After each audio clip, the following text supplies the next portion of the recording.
I have a saying, adaptive then, maladaptive now. You're not that little boy. Your partner is not that towering figure of your parent. And it's time to do something different. So what happens is that we get wounded by our partners. Our wounded child gets triggered. Most of us have about 2 seconds worth of tolerance for that. Then the adaptive part of us comes in and takes over and repeats the same old that we do.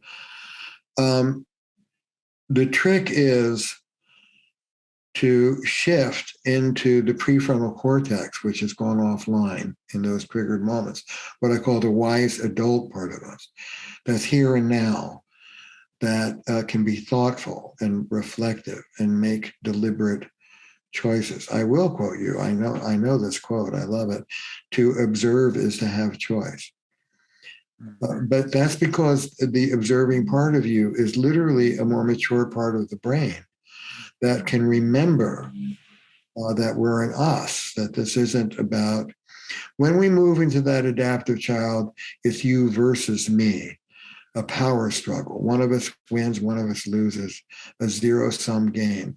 It's only the prefrontal cortex that gets shut down in those triggered moments that remembers the relationship. Literally, we don't have it in our neurology to remember the context, the whole. That shuts down, and it's all about me, and survival. And what I teach my couples and what I go into in the book is the first skill, the skill from which all other skills come, is what I call relational mindfulness. Take a breath or 10, take a break. I'm a big fan of breaks. Take a walk around the block. Set up with your partner in advance what a break looks like. They know what's going on. Get back into the part of you that wants to make things better, and only then go back into the fray and talk to your partner. The bitter pill here is when you're in that adaptive child part, that part doesn't want to be intimate. That part's about self-protection. And when you're coming at your partner from that part, you will never resolve anything. And so the first skill is recognizing that. And I think both you and I have different ways of doing this, but we both agree you can cultivate shifting out of that reactive state into a more mature centered state. You can build that muscle with practice over time. And that's the way out of this mess. I've been telling the same story to all my little, but may I tell you a story that illustrates this moment? Oh, yeah. I love stories. Yeah. Okay. It's a true story. So, I deal with couples on the brink of divorce. The guy was a chronic pathological liar. He lied about everything. And he was the kind of guy, I say to him, the sky is blue. And he says, well, it's aquamarine. He's not going to give it to me. He won't give me blue. So I figure out very quickly what we call his relational stance, the adaptive child thing he does over and over again, which is the guy has a black belt in evasion. He's a liar. He's an evader. So I think relationally, the minute I get what the adaptation looks like, my next question is, who were you adapting to? So I ask a question that, if you're not thinking relationally, seems brilliant, but it's really pretty straightforward. I said, who tried to control you growing up? Right? Show me the thumbprint. I'll tell you about the thumb. If you have a black belt in evasion, who were you evading? He says, my father.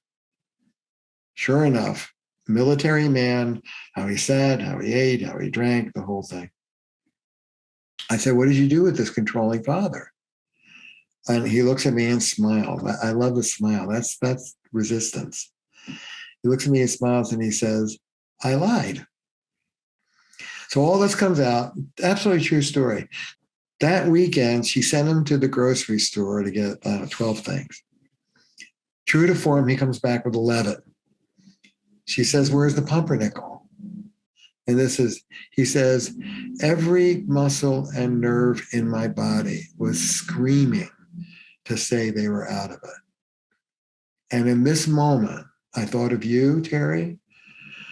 I took a breath. I found my courage. I looked at my wife and I said, I forgot the pumpernickel. And she burst into tears. And she said, I've been waiting for this moment for 25 years. That's a true story. That's healing. That's how we heal, by shifting who we are in the interaction with the relationship. That's very touching, very beautiful. Yeah. And then to get to the larger context, that moment isn't just about healing us or our marriages and relationships. It's about healing the legacy. This is intergenerational. Who knows what that father was reacting to, and his father and his. You've heard this quote many times. It's my most often quoted piece from my first book. I don't want to talk about it, if I may. Family pathology rolls from generation to generation, like a fire in the woods, taking down everything in its path, until one person in one generation has the courage to turn and face the flames. That person brings peace to his ancestors and spares the children that follow.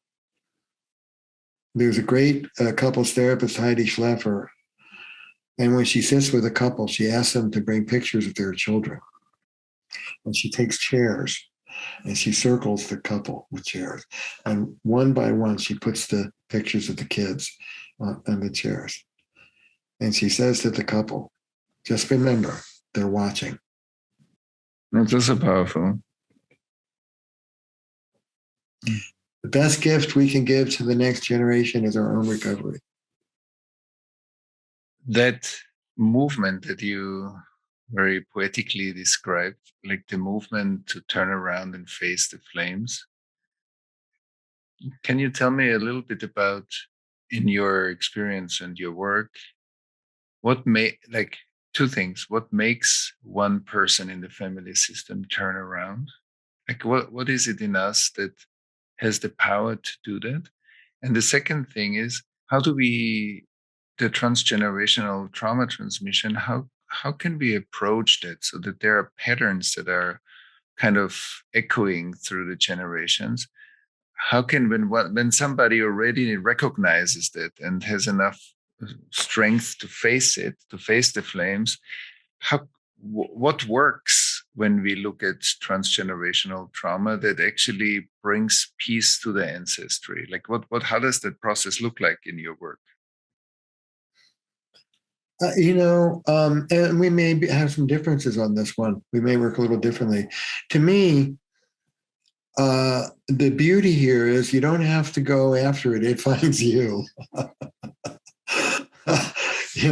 That transgenerational legacy is in your raised hand as you're about to hit your child the way you were hit, or your withdrawal.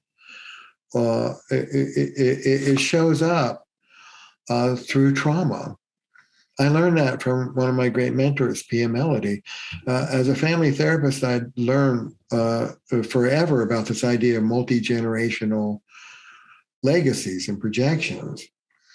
But it wasn't until I did work with Pia that I realized the transmission of these legacies is through trauma. In that moment, when you are triggered and you respond with your knee-jerk adaptive child response, you are the next iteration of the pattern. And in that moment, just like the liar guy I was talking about, in that moment, if you can take a breath, engage your prefrontal cortex, reach for your wise self, and do something heroic, something different, you release not just you, but you change the legacy for the generations. The work is in this moment right here. That's my experience of it. Mm-hmm. What about you? Yeah, I agree. It's definitely work that is in this moment. And I think also maybe like raising our awareness that we are part of a bigger system. So for many people, not just seeing the individual aspects, but seeing that the individual aspect is bigger already raises like a bigger space of awareness. Oh, wow, I'm part of something that is beyond my individual self. I think that already opens a big space. It's also a bigger witnessing space, and that's definitely important. And I would also see in my work like I often say, we have this individual and ancestral nervous system, that our ancestors are not just separate in space time, but they are living encoded in us, and so we have access to them in our sensing. And I'm sure in your work, when a grandfather comes in, or like a parent or some ancestor, like sensing that, like being aware of that or feeling that is for sure part of the healing process too, like in the therapy work when you do it with clients, I'm pretty sure. And I even have seen it when you do it. So like how you, and I think that awareness building is really, that sensing is something crucial. Yeah, I think that's right. And also cultural and social elements. Culture doesn't impact us, people impact us.